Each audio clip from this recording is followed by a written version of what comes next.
Hello everyone. Welcome back to Guide Pro. In this video, I will show you how to install and set up OBS Studio on Windows 11 for recording. So let's get started. First, open any browser on your PC.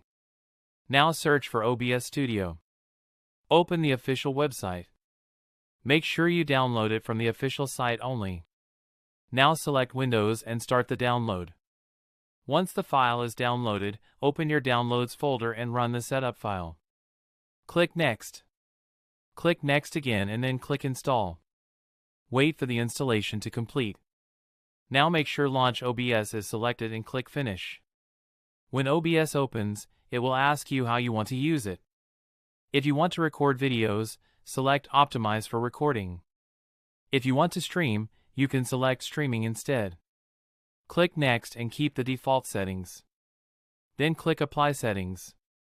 Now before recording, click on Settings in the bottom right. Go to Output and scroll down to Recording Path. Click Browse and select where you want your videos to be saved.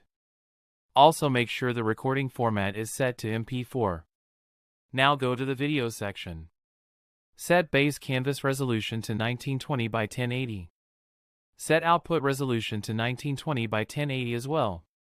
For FPS, you can set it to 60. If your PC lags, you can lower it to 30. Now go to Audio. Find Mic Auxiliary Audio and select your microphone. After setting everything, click Apply and then OK. Now to start recording, go to Sources and click the plus icon. Select Display Capture and click OK. Set Capture Method to Automatic. Select your display and click OK. Now everything on your screen will be recorded. Click Start Recording to begin. And click Stop Recording when you are done. To find your recordings, click on File and then Show Recordings. So this is how you can install and set up OBS Studio on Windows 11. If this video helped you, make sure to like the video and subscribe to Guide Pro.